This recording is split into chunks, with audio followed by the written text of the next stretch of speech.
In the 90s, Playmates Toys made the deepest line of Star Trek action figures in history. My name's Keith, and I'm a collector working towards owning all 284. I've been a Trek fan for almost 35 years, and most people are sick of me talking about it. But somehow I've convinced my old friend Mike to review them with me on Look at My Star Trek Toys!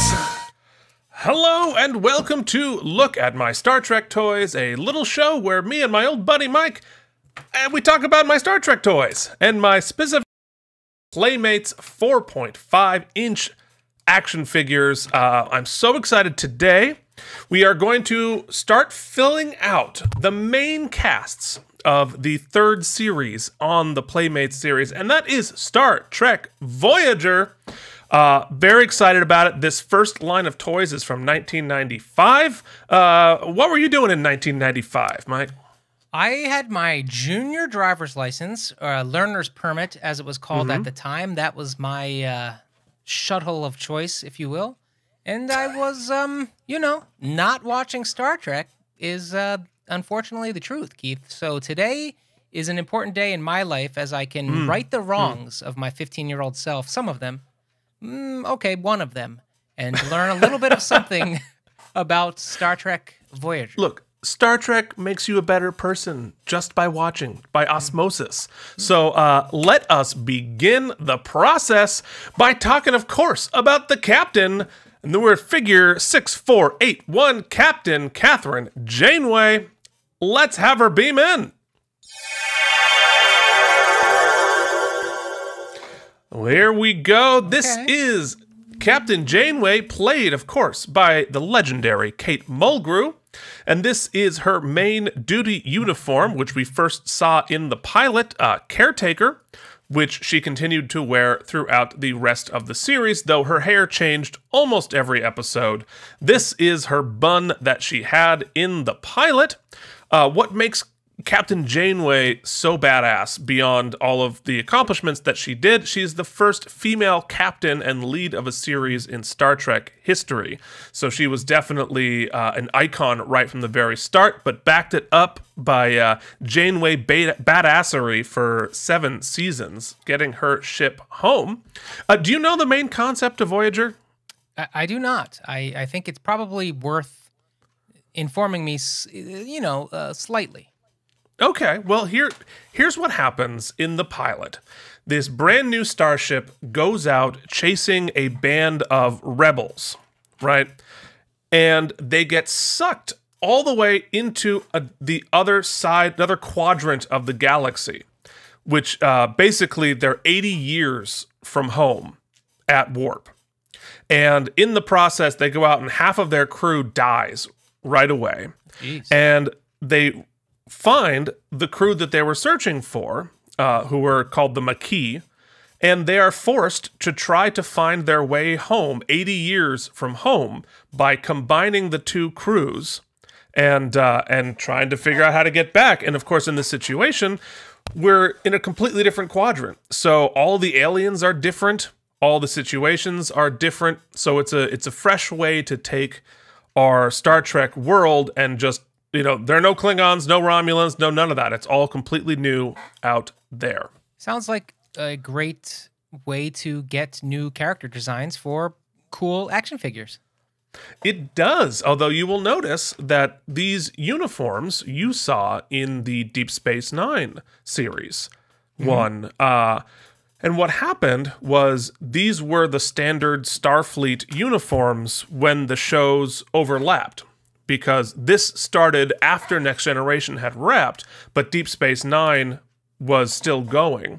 So they had the same uniforms, but once they started with Voyager, they decided they wanted to distinguish the new uniforms and incorporated the movie uniforms on Deep Space Nine so that when you watched them back to back, you had a different look to the series. And so the last piece of information I'm going to give you about Kathryn Janeway, the captain, is that Kate Mulgrew was a last-minute replacement. In fact, they had begun filming with a different captain, played by Genevieve Genevieve Bujold, who is an award-winning French actress, who is a terrific actress, but she pulled out after 2 days of filming. It just wasn't working out. And so they brought back Kate Mulgrew, who I think might have been their first choice, but she turned it down for a second, and who then took and led this entire, I was going to say Enterprise, this entire Voyager for 7 whole seasons. The figure leaves a little something to be desired in the, pizzazz department. However, as you mentioned earlier with the Picard, I believe, the captain is the seminal character of a series, so I'm sure that this is a staple, a must in any worthy collection. It certainly is, although it is interesting to note that while Patrick Stewart and Picard got must have been a dozen different figures, this is the only Janeway figure that Playmates made. Interesting. Part of that is they were starting to the line was sort of losing steam at this point, so there aren't nearly as many Voyager figures as there are Next Generation figures. Interesting. And Deep Space Nine is sort of halfway in between the two. But I'm certainly bummed. There's a lot of cool Janeway stuff they could have done, and I'd love for them to fill that out at some point. Right. Well, no captain is worth their salt, Keith, without a crew, so I feel we should continue. Yeah, let's talk about her first officer, and that is number 6482, Commander Chakotay. Let's have him beam in. All right, so you're going to notice a couple of interesting things about Commander Chakotay. The first off is his rank insignia, which in Starfleet is the circles, and the more circles, the higher in rank you are. But if you look really closely at the figure and at the picture there, the rank insignia is not standard Starfleet. And why is that? Because Commander Chakotay was not in Starfleet. In fact, he was the leader of the Maquis ship. And so when he was the captain there, and Janeway was the captain on Voyager, and they had to destroy the other ship in the pilot. So because it was Janeway's ship, the other captain became the first officer on Voyager, and the original first officer was killed in the pilot. The other thing you will notice is that he has a tattoo on his forehead, which is replicated on the toy. So it's actually pretty detailed. The actor was Robert Beltran, and the other interesting thing about this character, he's the first main cast member on Star Trek of Native American descent. Oh, interesting. Yeah, which is it is odd that we haven't had a major character of Native American descent on the three series leading up to this point. Unfortunately, they handled it terribly on the show. There weren't a lot of Native American writers on the staff, I'll tell you that much. Interesting. So it was one of those things where, A for effort on trying to do the right thing, but you could have brought in somebody to make it not just kids' birthday party nonsense. So anyway, so what do you think here? I'm realizing that they must have had 3 generic molds that were somewhat stocky, slender, and then goon size. So we've got stocky size here too. But I don't know if we've commented on this before on the show, Keith. It looks like the Starfleet uniforms have shoulder pads. So, because I was noticing the broad shoulders on a lot of the figures, and now I'm recognizing that it actually matches. They are wearing shoulder pads of some sort. Yeah, you can totally see it in the picture we have there of Robert Beltran. Yeah. He's totally rocking shoulder pads there. Now, if we, you're absolutely right about the bodies being reused and reused. But if you go to Toy Cam, I want to show you how there's actually a couple of extra little details in there. So here you have Captain Sisko. And if you look at the red shoulders, there are no wrinkles on the shoulders themselves. But if we go to our Chakotay, you can see they have added a little extra detail wrinkling around the shoulders and his chest there. So they're not using just one and repainting it. There are variations within it. But yes, no, they pop a lot of heads onto a couple of basic bodies, and you're 100% right there. Any thoughts about Chakotay? Yeah, I mean, I gotta tell you, I'm a little underwhelmed thus far with our first two guys, but, you know, now I'm picturing not just one-offs. You know, often I look at it, Keith, from the standpoint of just little Mike, 15-year-old Mike, going looking for some cool action figures. But I'm starting to now view, since together I'm feeling part of a collection we're building, of a virtual collection, if you will. And I'm noticing that once we start to display these, I can see the uniformity and the slight color variations to actually be really cool. So, you know, whilst maybe not the most jump out of the packaging type of figures, they have their place, and I'm excited that they've joined our little family. Well, I think you're entirely right about that. And if you're a Star Trek fan, because you know these characters, which are so much more complex and have so much more depth than your standard action figure He-Man stuff, they are much different to me. Even though they're wearing the same uniform, they're the same scale, each of these people are very different to me because I have a 7-year relationship with these characters. So if you're coming in from the outside, I totally get it. And I know that Star Trek has sort of a formality to it in a weird way, and it's partly the military aspect, but also I think just the show is written in a very formal fashion. So you have this uniformity, you have this sort of logical, you know, Vulcan, like, why change it? This is not logical. Let's just keep going like that. So, well, let us take the opportunity to keep going, and I have a little story to tell before we do that. And that is the next figure in the line would be 6483 Lieutenant Tom Paris. And, of course, that's who we should be looking at next. And I own that figure. However, my cat hates Tom Paris for some reason, and I believe he knocked the figure behind my bookshelf, which I can't move without knocking over 200 figures. So, when I find Tom, when Tom comes back from the Delta Quadrant, we will do a special episode and give him his due. So, but we do have a little surprise replacement coming up at the end of this series. Oh, I love a surprise. That isn't particularly a surprise since I just saw it, but you know. But you don't know what you saw. That's true. So you had to set up the whole OBS system, but you don't know what you saw. Let's move forward. Let's hop over Tom Paris and jump right into his very best friend in the world, number 6484, Ensign Harry Kim. Hop in there, Harry. Okay, so this is Ensign Harry Kim, played by Garrett Wang, who was a young ensign this was his first Starfleet experience, and immediately on his first mission, he hops over 80 years away and disappears from his family. Now, Ensign Kim is famous in Star Trek lore for never getting promoted. So we see him do yeoman's work for 7 years on the show and is an ensign at the beginning and an ensign at the end when literally everybody else on the show gets promoted. Speaking of good intentions without great follow-through, Ensign Kim is given a Korean name, yet the character is Chinese. Oops. Oh, 90s. He was an interesting story. He now does a great podcast recapping Voyager with Robert Duncan McNeill, who plays Tom Paris. But he was also, halfway through the show, there was a big refit, and they swapped out a character we'll talk about later.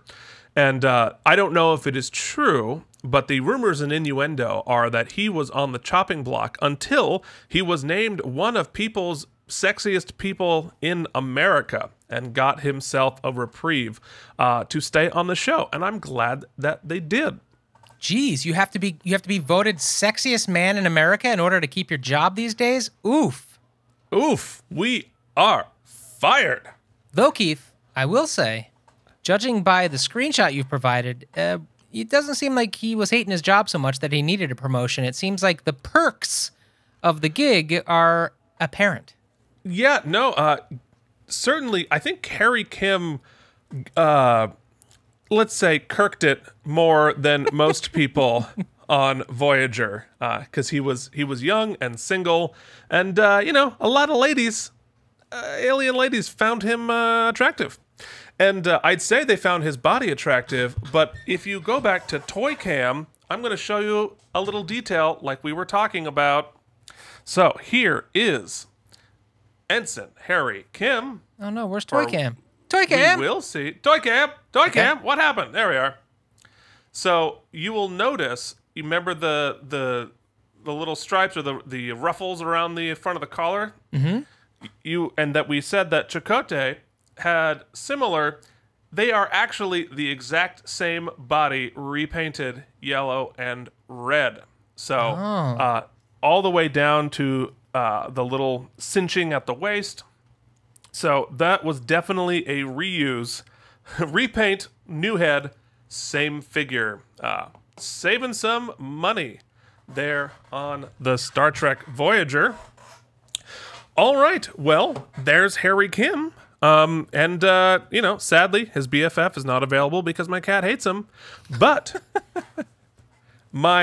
his BFF's future wife, spoiler alert, is up next. And that is... Oh, hey, Mike. Hey. How are the controls going at the... You know, I just got this promoted to this new... well, you know what it is? This new job. Tom Paris was the guy who flew the ship. Yes, he he's ran out. all We the lost buttons, his and figure, the ghost so... of Tom Paris's figure is making you run the ship, fly the ship in all sorts of unexpected places. Wow, you just cued it. You don't even know what that means, but well done. Did I morph from a bucket into something like that? Oh, Jesus. We're going to get so many comments. All right, so we are talking... What's happening? Okay. Mike is mashing buttons. It's not good. Right. It's not good. Stop pressing buttons. So this is figure 6485 B'Elanna Torress, played by Roxann Dawson, who was a member of the Maquis under Chakotay, who used to be in Starfleet but was kicked out before, of course, joining the Voyager crew and became the chief engineer on the ship. And you'll notice from some forehead ridges that she is part Klingon. She is half Klingon. And I think had a lot of really interesting stories. You know, science fiction, of course, being an allegory for many things, of being from two different places, having parents of two different backgrounds, and they explored that within the show, and I think admirably so. She also, is played by Roxann Dawson, and Roxann Dawson, much like the ghost of Paris, of Tom Paris, has a Broadway background. She was in the closing cast of A Chorus Line. She played Diana. And today, she is a very successful TV director. So, and she directed many episodes of the show, of Voyager.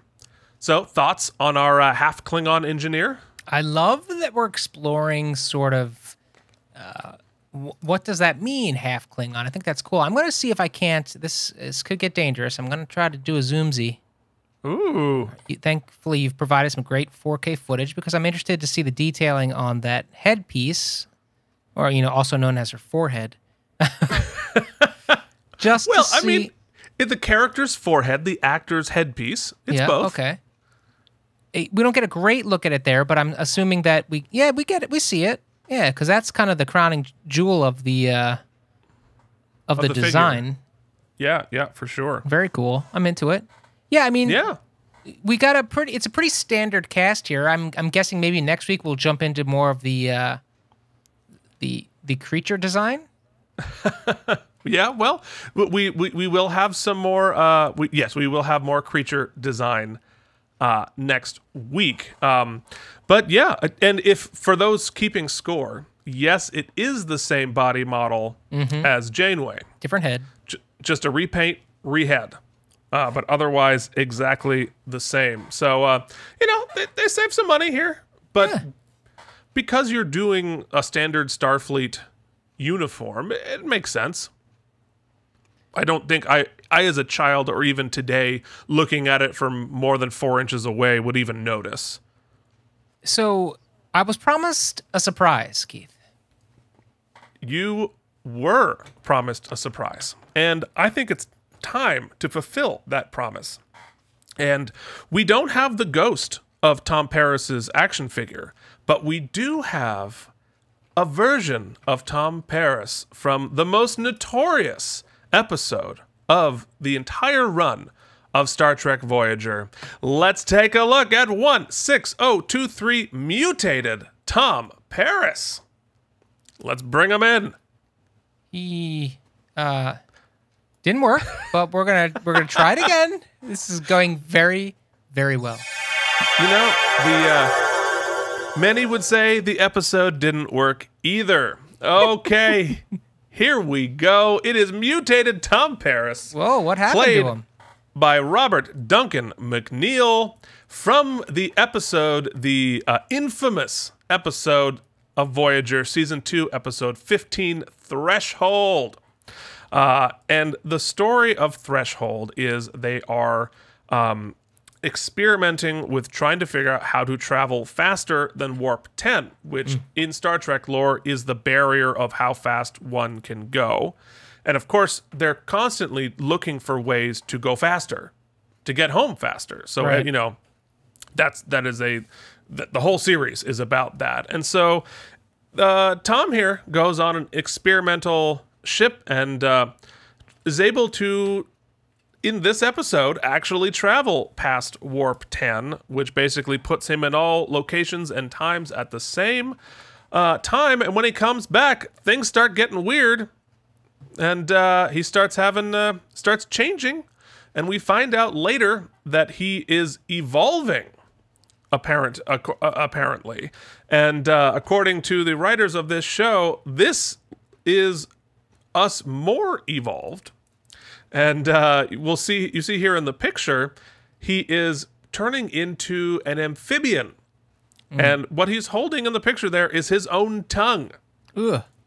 He pulls out his own tongue and he stops being able to breathe oxygen and so forth. And so what happens is he kind of goes crazy. He kidnaps Janeway, hops back in the ship, zooms, past Warp 10 again, and arrives on a marooned planet.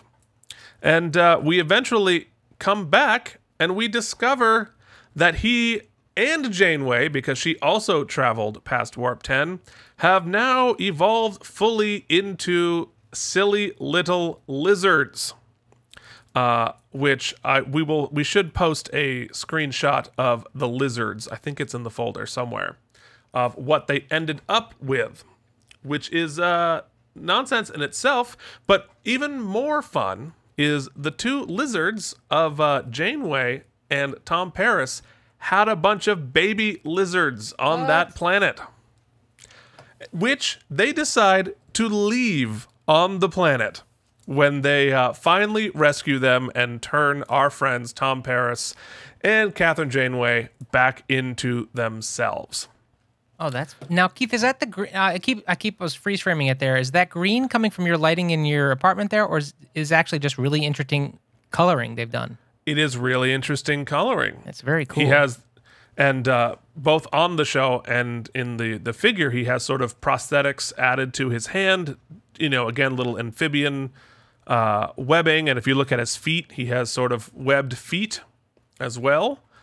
Oh yeah, there you go. I was gonna go to Toy Camp, but we're good to go here. So interestingly, everyone hates the show because it sort of breaks the rules with Warp 10. Also, like Janeway and Paris making alien babies, that's just weird and awkward. and then abandoning them. So in a lot of circles, it's considered non-canon. The only non-canon episode of Star Trek. Huh. Oh, so you're speaking about the episode. All right. The episode is considered non-canon. But it did make for an interesting figure. What do you think? Yeah, love it. Obviously, I like a freaky toy design, so I'm digging it. I also think his clothing is really kind of cool. And even from the small sort of explanation you've given, I think the exploration of the science fiction of our Darwinism, our evolution, and going a different way with it. A lot of times you'll see them make us be all head because we've gone all intellect or something, but us kind of regressing or evolving to the amphibious state is kind of cool. I think it's pretty a rad idea. Yeah. Well, I mean, I think in the writer's room, I thought it was like, oh, what would we be like if we evolved faster? Like, what's coming up next? I think it just became a little silly what they did.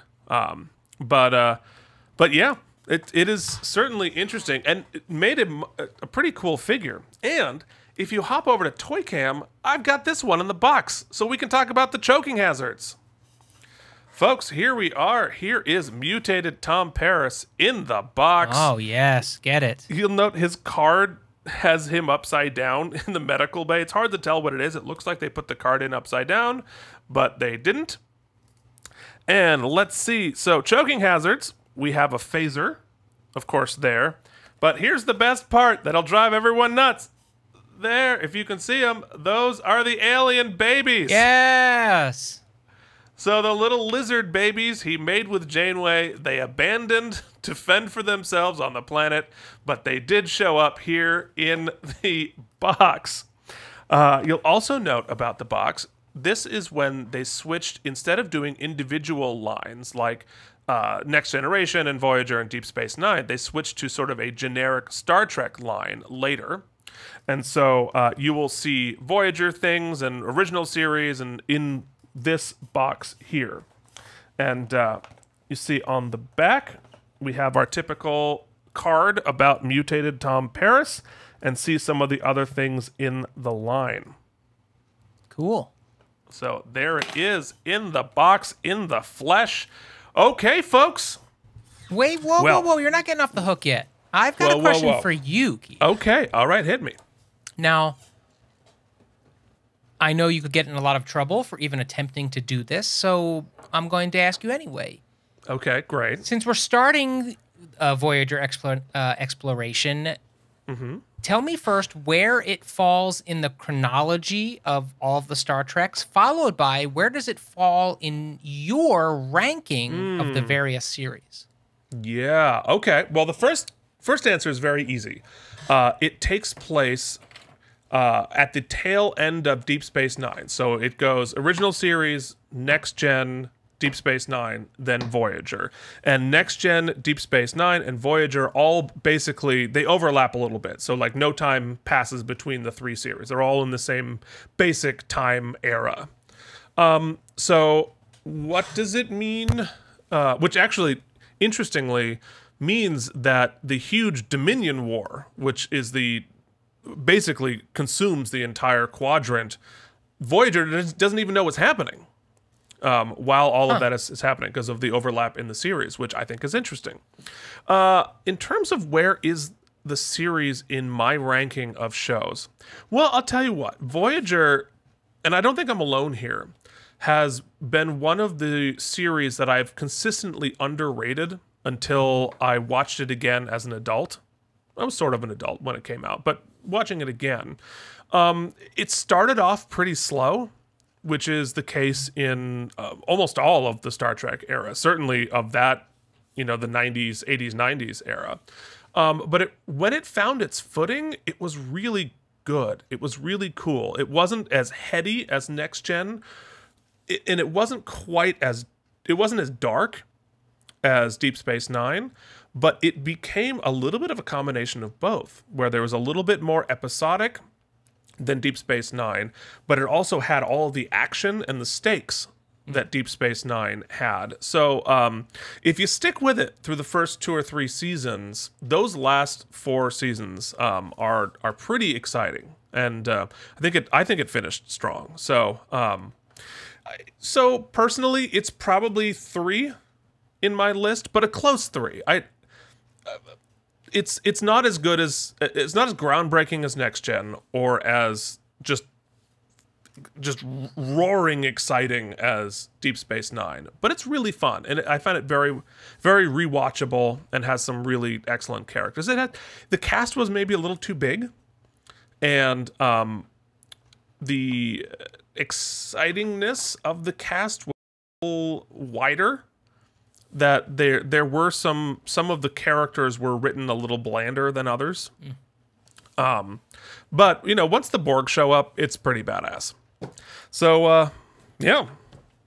The question remains, will the Borg show up next week when we continue our voyage into Keith's Star Trek Voyager toys? Yes, well done. We will see you next week for part 2 of Voyager Series 1. If you'd like to email us, the Star Trek Toys at gmail.com. If you look at my Star Trek Toys at gmail.com and find us on Instagram, just at Star Trek Toys. Do us a huge favor, like and subscribe. People are finding us and commenting. We'd love to hear from you. We might do a whole episode addressing all of your comments because they're awesome. Yeah, and we it's should do fun. that. We should do that. We should do that. Plus, we've got unboxings coming up, which is everybody loves an unboxing. Who doesn't love? I've got a whole bunch of eBay orders that I haven't even opened. I haven't even taken them out of the box because I want you to share it with you.